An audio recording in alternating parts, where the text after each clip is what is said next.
స్వాగతం। ఈ రోజు మనతో పేపర్ మిస్టర్ వివరించడానికి ఉన్నారు SN news channel chairman Venkat గారు। నమస్తే సార్। ఇక ఈనాడు పేపర్ చూసినట్లయితే కారిడార్లు ఏవి ఎన్ని ప్రతిపాదనలు పంపినా స్పందించని కేంద్ర సర్కారు, ప్రోత్సాహకాలుగా ₹1 కూడా ఇవ్వలే, కోఆపరేటివ్ ఫెడరలిజం పై విశ్వాసం ఉన్నదా, మోదీకి నమ్మకం ఉంటే వివక్షకు తావు ఇవ్వొద్దు, పార్టీలు బలంగా ఉంటేనే దేశం బలోపేతమైతది, పాకిస్తాన్ బంగ్లాదేశ్ తో భారతదేశానికి పోటీన సబ్కా సాథ్ సబ్కా వికాస్ చేతల్లో చూపాలి, రాష్ట్రంలో అన్ని రంగాల్లో సమానంగా అభివృద్ధి, ఐటీలో 26%, వ్యవసాయంలో 119% వృద్ధి, వచ్చే దశాబ్దంలో తెలంగాణ 5 విప్లవాలు, రాష్ట్రంలో అన్ని రంగాల్లో సమానంగా అభివృద్ధి, ఐటీలో 26%, వ్యవసాయంలో 119% వృద్ధి, వచ్చే దశాబ్దంలో తెలంగాణలో 5 విప్లవాలు, స్వరాష్ట్రంలో తలసరి ఆదాయం 128% వృద్ధి, వీధి వ్యాపారులకు ఇండస్ట్రీ బాడీతో చేయూత, రాష్ట్ర పరిశ్రమలు వాణిజ్య శాఖ వార్షిక నివేదిక విడుదలతో మంత్రి కె తారక రామారావు స్పందన సార్।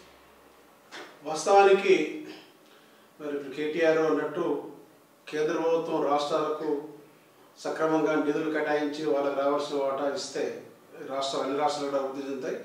రాష్ట్రాలు అభివృద్ధి చెందినప్పుడే దేశం అభివృద్ధి చెందుతుంది। కానీ రాష్ట్రాలు ఎక్కడ రాష్ట్రం అక్కడనే ఉన్న తర్వాత, ఎక్కడ మౌలిక సమస్యలు అక్కడ ఉన్న తర్వాత దేశం అభివృద్ధి అవుతుంది, దేశం వెళ్ళిపోతుంది అనేది కరెక్ట్ కాదు। అది వాళ్ళు చెప్పే 100% నిజం। మరి ఆ బీజేపీ పార్టీ అధికారంలో ఉన్న రాష్ట్రాలకు ఒక విధంగా చూపిస్తూ, బీజేపీతర రాష్ట్రాలకు ఒక విధంగా చూపిస్తూ ఇది మంచి పద్ధతి కాదు। మరి కేంద్రంలో ఉన్న ఎన్డీఏ ప్రభుత్వం పూర్తి మేయడితో ఉన్నది।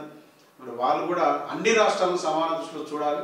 ఈ కేవలం ఎలక్షన్ మూమెంట్లో మాత్రమే రాజకీయాలు ఉండాలి, కానీ ఈ ప్రగతి పథంలో కానీ అభివృద్ధి పథంలో కానీ ఈ రాజకీయాలు లేకుండా ఉంటేనే బాగుంటుందని మరి కేటీఆర్ కూడా అంటున్నారు। దాన్ని వాళ్ళు కేంద్ర ప్రభుత్వం కూడా సీరియస్గా తీసుకొని తెలంగాణకు రావాల్సిన నిధులు ఇమ్మీడియట్గా కేటాయించాలి।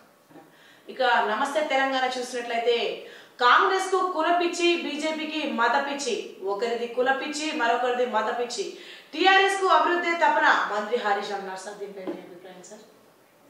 వాస్తవానికి ఇప్పుడు ఈ రాష్ట్రంలో కనిపిస్తున్నాయి సరే, దేశ విషయానికి పక్కన పెడితే ఈ రాష్ట్రంలో కాంగ్రెస్ పార్టీ కేవలం రెడ్డిలతోనే అధికారంలోకి వస్తుంది, రెడ్డి వాళ్ళకి పదవులు రావాలి, రెడ్డిలంతా ఐక్యం కావాలని చెప్పేసి మరి ఆ పార్టీ తెలంగాణ రాష్ట్ర శాఖ అధ్యక్షులు రేవంత్ రెడ్డి అంటున్నారని చెప్పి మరి కేటీఆర్ విమర్శిస్తున్నారు। అదేవిధంగా బీజేపీ పార్టీ నుంచి ఆ పార్టీ రాష్ట్ర అధ్యక్షులు సంజయ్ కూడా మీ మసీదులు తవ్వుతాం, శవాలతో వెళ్తేనేమో మీవి, లేదా శివలింగాలతో వెళ్తేనేమో మావి అనే విధంగా అంటారు। ఏదేమైనప్పటికీ ఈ రెండు పార్టీల నుంచి కూడా మరి తీవ్ర పోటీ జరుగుతున్న ఈ క్రమంలో మరి టీఆర్ఎస్ పార్టీ కూడా కొంచెం బ్యాలెన్స్ తప్పుతూ మరి వాళ్ళు కూడా మాట్లాడటం జరుగుతుంది। ఇది ఏమైనప్పటికీ రాబోయే ఎన్నికల ప్రభావం ఇప్పటి నుంచే షురు అయిందని చెప్పి మనం చెప్పొచ్చు। రాబోయే ఎన్నికల్లో మరి టీఆర్ఎస్ పార్టీకి బీజేపీ గట్టి పోటీస్తుందా లేదా కాంగ్రెస్ పార్టీ గట్టి పోటీస్తుందా తెలియదు, కానీ ఇప్పుడు ఈ పాదయాత్రలు ఇదంతా చేసుకుంటూ పోతుంటే మాత్రం టీఆర్ఎస్ పార్టీ మాత్రం పరుగులు పెట్టిస్తున్నాయి రెండు పార్టీలు। చూద్దాం, ఇంకొంచెం టైం ఉంది చేయబట్టి నెక్స్ట్ అంటే 2023 24 దాకా కాకుండా 23 ఎన్నికలకు పోదామని చెప్పి మరి టీఆర్ఎస్ పార్టీ కూడా భావిస్తుంది। డెఫినెట్గా 2023 మాత్రం వీళ్ళు ఎన్నికలు పోయడానికి సిద్ధంగా ఉన్నట్టు కనిపిస్తుంది। ఇక ఆంధ్రజ్యోతి పేపర్ చూసినట్లయితే గజ్వేల్ కు కేసీఆర్ గుడ్ బై, మెదక్ నుంచి లోక్సభకు పోటీ, మరో అసెంబ్లీ స్థానానికి వెళ్లారని ప్రచారం, డబ్బాకపల్లిలో ఎంపీ కొత్త ప్రభాకర్ రెడ్డి, గజ్వేల్ లో వంటేరు ప్రతాపరెడ్డికి ఛాన్స్, కేసీఆర్ లోక్సభకు పోటీ చేయకపోతే మెదక్ ఎంపీ టికెట్ కోసం పలువురి పేర్లు। కేసీఆర్ జాతీయ రాజకీయ వైపు చూస్తున్న ఈ నేపథ్యంలో మరి రాష్ట్ర పగ్గాలు తనయుడు కేటీఆర్ చెప్పి ఆయన జాతీయ రాజకీయాలపై మరి జాతీయ రాజకీయాలు పోవాలంటే ఎంపీగానే కావాలి, ఎమ్మెల్యేగా కాదు కాబట్టి మరి మెదక్ నుంచి పార్లమెంట్ సభ్యుడిగా పోటీ చేయడానికి ఆయన ప్రయత్నం చేస్తున్నట్టు కనిపిస్తుంది। ఏదైనప్పటికీ మరి ఆయన సెంట్రల్ పోయితే మాత్రం రాష్ట్రంలో మాత్రం కేటీఆర్కే పగ్గాలు అప్పచెప్తారు। ఒకవేళ ఆయన మళ్ళీ సెంట్రల్ కాకుండా మెదక్ కాకుండా మళ్ళీ సెంట్రల్గా చేస్తే మాత్రం మళ్ళీ అక్కడి నుంచి ఇప్పుడు ప్రభాకర్ రెడ్డి మీతో చాలామంది ఉన్నారు। మొత్తానికి కేసీఆర్ ఒక వ్యూహాత్మకంగా మాత్రం ఆయన అడుగులేస్తుండు। సెంట్రల్కి పోయి మళ్ళీ లౌకిక శక్తులు అన్నీ కూడగట్టుకొని అక్కడ దేశంలో కూడా మరి చక్రం తిప్పడానికి ప్రయత్నాలే సాగుతున్నాయి। ఎందుకంటే ఇప్పుడు కొన్ని రాష్ట్రాల్లో కాంగ్రెస్ వీక్గా ఉంది, కొన్ని రాష్ట్రాల్లో బీజేపీ వీక్గా ఉన్నారు, కానీ కొన్ని ప్రాంతీయ పార్టీలతోనే ఆయన ఒక ఫ్రంట్ లాగా ఏర్పాటు చేసి మరి ఇంతకుముందు కూడా తీసుకొచ్చిన ఆయన డెమోక్రటిక్ ఫ్రంట్ అని చెప్పి ఆ ఫ్రంట్ ద్వారా కొంతమంది సమీకరించి మినిమం ఒక 50 నుంచి 60 మంది ఎంపీలు ఉంటే మాత్రం వీళ్ళు కూడా తదుపరి ఈ దేశాన్ని ఏలే ఏ పార్టీ ఎవరైనా చెప్పి మాత్రం వాళ్ళు దేశ నిర్దేశం చేయగలుగుతారు.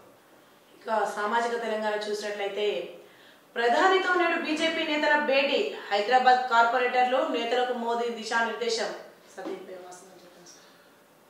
ప్రధానమంత్రి ఈ రాష్ట్రం మీద దృష్టి పెట్టిన నేపథ్యంలో మన రాష్ట్రానికి సంబంధించిన ప్రతి ఒక్కరు కూడా మామూలు కార్యకర్త ఇక్కడి నుంచి పోయినా కానీ వాళ్ళకి అపాయింట్మెంట్ కూడా జరుగుతుంది.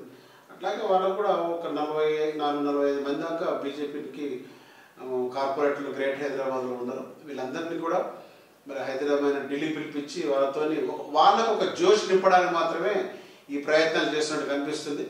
వాళ్ళు ఎందుకంటే వాళ్ళ టార్గెట్ అంతా నెక్స్ట్ రాష్ట్ర శాసనసభకు జరిగే ఎన్నికల మీద ఉంటుంది కాబట్టి ప్రతి ఒక్కరిలో ఆత్మస్థైర్యాన్ని నింపుతూ వాళ్ళలో జోష్ నింపడానికి మాత్రమే కార్పొరేటర్ని మరి హైదరాబాద్ నుంచి ఢిల్లీ పిలిపించుకోవడం జరుగుతుంది.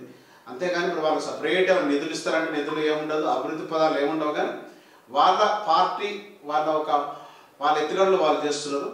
ఏదైనప్పటికీ మరి ఈరోజు రాష్ట్రంలో కానీ దేశంలో కానీ మోడీ ప్రపంచంలో ఉన్న నేపథ్యంలో మరి మోడీ అంటే కూడా బీజేపీ ఇక్కడ మన కార్పొరేట్లో గెలిచిన వాళ్ళు కూడా మొత్తం మోడీ వల్ల ఆయన స్వామితోనే గెలిచారు కానీ ఇక్కడ ప్రత్యేకంగా ఏం లేదు.